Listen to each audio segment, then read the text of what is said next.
A lot of people talk about how to make it as a creator or a founder, but not a lot of people talk about the uglies, the burnout, the inevitable ceilings that you reach. All things I've often had to deal with as I was building out my social platforms. So let's talk about it. The first ever page that I ever created was Guitars Daily. I remember creating it after Slash concert, one of my guitar heroes, the reason I started learning the guitar. I remember coming back home from his concert in Lebanon, and I just decided to create this Instagram account that was dedicated to helping people learn more about the guitar, having easier access to my favorite instrument in the world. And at the time, there was no video content on Instagram. In fact, Instagram was still new. It had just come out a year or so ago.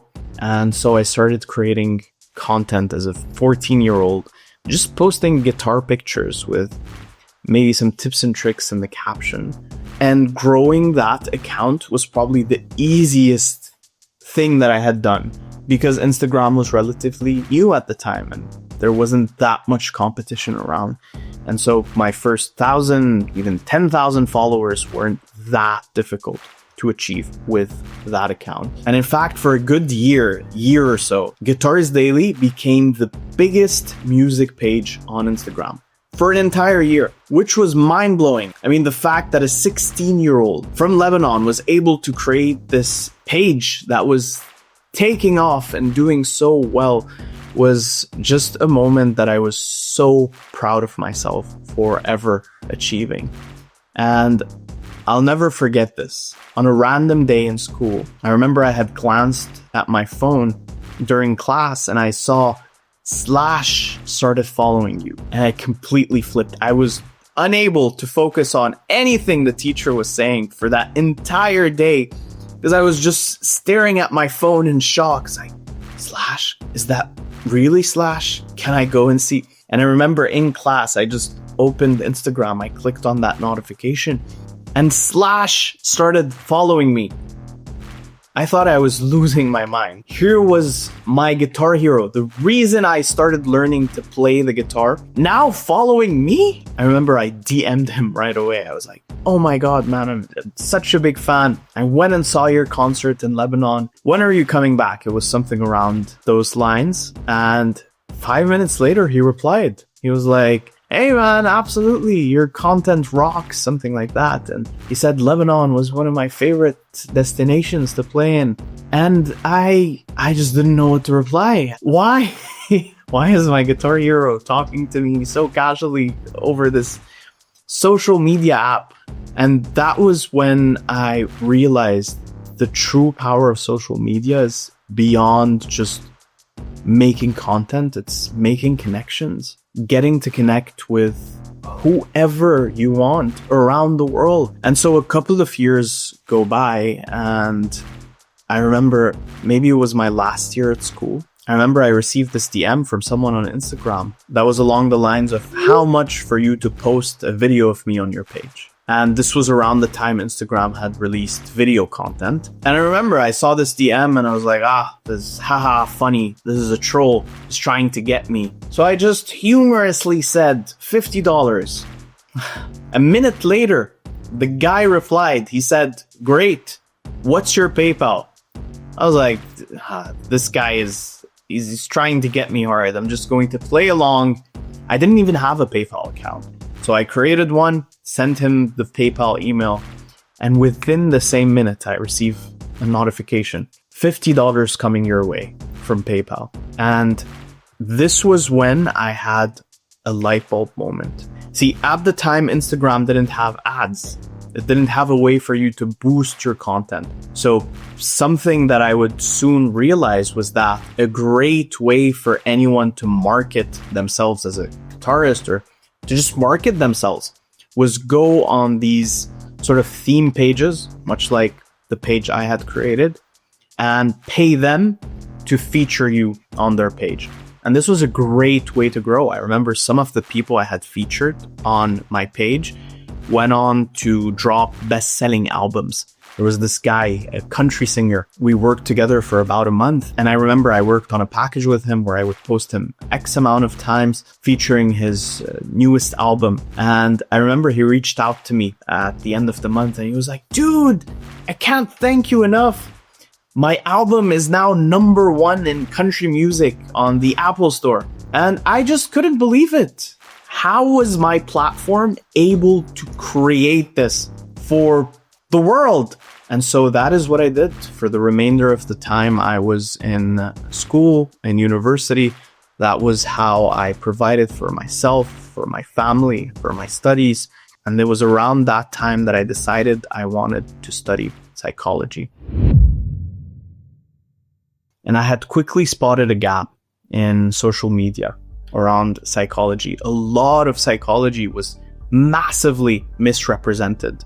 You had these posts going viral that said something along the lines of, psychology says if your initial starts with an S, you owe someone a pizza. You owe the person tagging you on this post a pizza. That was the content people were consuming on Instagram. And that was the perception of psychology that people had, was just this quirky, fun science.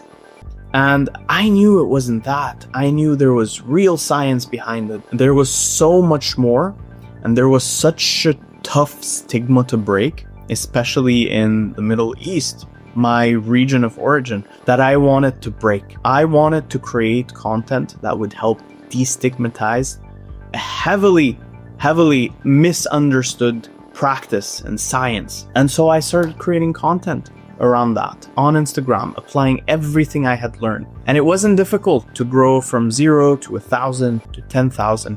And so that's what I started doing. And I remember during my master's degree, where we were asked to create a project for a limited budget. I think each of us were given a budget of around £500. And it was around the time of the Beirut explosion.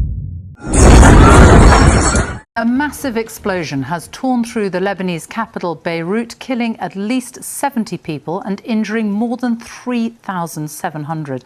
A lot of people were devastated, a lot dead, a lot moved, a lot lost their homes, a lot of people with just undealt with trauma. And so my idea was, why don't we create free support groups for them where people could just sign up, go to these digital rooms with one trained psychologist and a bunch of people going through the same thing they were going through. And we could just share our experiences together. And I remember you were asked to put a budget.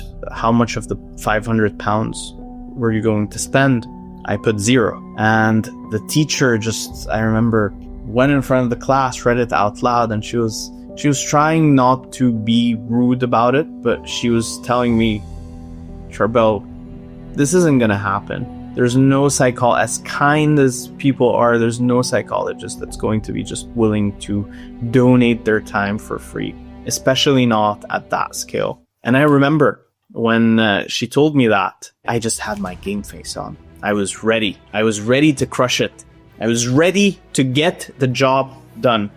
I, the same day, posted about it on my Instagram page, and I both opened a form for volunteers, either for fresh grads or psychologists to sign up, and a form for people seeking a support group around the time of the Beirut explosion. And both of these blew up. I remember we had about 1,000 people sign up for the support groups, with around maybe 10-15 professionals looking to help completely pro bono, completely free of charge. And so that's what we did. I ended up pairing each psychologist with a room of 10 to 15 people. And each psychologist took maybe 3, 4, 5, some took 6 rooms. So you do the math, multiply that, around 1,000 people in those support groups. And I remember my smirk the day I went to class, and I looked at the teacher and said, hey, remember when you told me this was not doable? Well, guess what? Not only did I not reach my budget cap, I didn't spend a single dollar. And here's how we've helped 1,000 people completely pro bono. And that was a second lesson that I learned from social media. Beyond the reach that you can have in reaching people, beyond being able to reach just anyone, any of your heroes, any of your role models, you're also able to help everyone in the process. And so around the same time, I was also becoming more and more a fan of a cryptocurrency, Bitcoin. See, my country was also facing a financial crisis and economic collapse where every single bank foreclosed, everyone lost their life savings.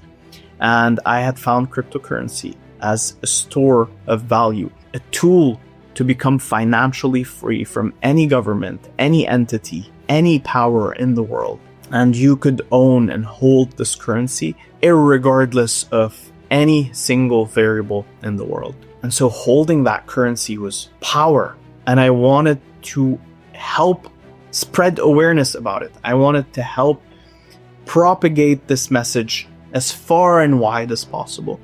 And so I started around that time also creating content on Twitter. And so around that time, I had started creating content on Twitter to help educate people, raise awareness about crypto, and help give this tool that empowered me so much to other people as well. And guess what I did? I ended up taking everything I've learned on Instagram and applying it to Twitter. And funny enough, that ended up working. A lot of the same tips and tricks that I had picked up over the years from Instagram ended up applying nicely to Twitter. And that was basically repeatable formats. Basically formats that go viral, that you can just rinse and repeat every single day. Think of a newsletter, right? Like something that people seek that you can just repeat every single day. Here's the news of today. Here's the news of today. Here's the news of today. And that did very well on Twitter, helped me grow to just under 10,000 followers. But that was around the time I ended up facing burnout from my full-time job. See, at the time I was working 16 cases a day as a psychologist. And I remember telling my boss, I can't anymore. Please stop assigning new cases to me. I was the only male clinician at the clinic, and every single person who would walk in with a male preference for a psychologist was getting assigned to me. And so as a result, I was the one clinician with the most amount of caseload, which for her was great news because it's one person bringing so much revenue. For me, that was a nightmare because on one hand, it is unethical, illegal for a psychologist to take on that many caseloads. And the reason for that is there's no way you can properly focus 16 hours a day, no breaks, on every single client that came your way. I started forgetting details, mixing up client information, mixing up stories that I had heard from one client with another client, and I decided to flag this. I told her I'm starting to mess up at my job, a job that I love so dearly, and I don't think this is helpful, not to me, not to you, not to the people I was treating, and that I needed to scale down on my workload, to which her reply was a laugh, as well as telling me, you're never going to find a position that pays you more than this one. You should be grateful for what I am giving you. I will not be scaling back on your caseloads. And it was that same day, in that same conversation, that I ended up handing in my resignation and just leaving my field. My plan around that time was just to use my social platform to stop relying on any clinic handing me my caseloads and instead for me to find my own clientele.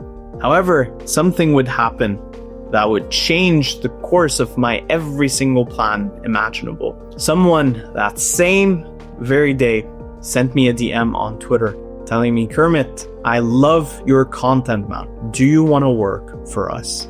And it almost felt like the stars had aligned, because here I was having literally just quit my job with this opportunity to work in a space I equally admired as much. I had to take it.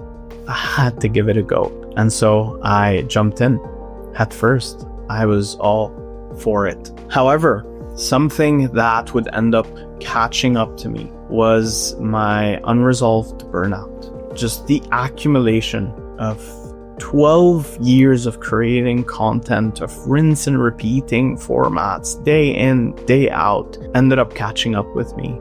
And I faced the biggest burnout of my life, which was a lot more of a creative burnout. See, something that I hadn't realized up to that point was every single social platform that I had built, every single content piece that I had built was void of personality. I was scared to ever let a single opinion of mine ever leak through. In fact, to this day, you can go on Guitars Daily, you can go on Daily Psych. I invite you to scroll as far as possible. You will not find a single opinion from the person running this page. The reason was I was scared of being wrong, scared of being judged, scared of being roasted so publicly online. And as a result, I never shared anything that was my own. I would always try to find reusable formats. And so for almost an entire year, I just couldn't anymore. I stopped posting content on Instagram and on Twitter. And during this year, I was just continuing to work, falling more and more in love with the crypto space, but less and less in love with content. Until almost a year later, when I decided that I stopped caring what other people thought. I genuinely love creating content. I genuinely love educating people, empowering people. And I didn't want to be hiding behind a reusable content format.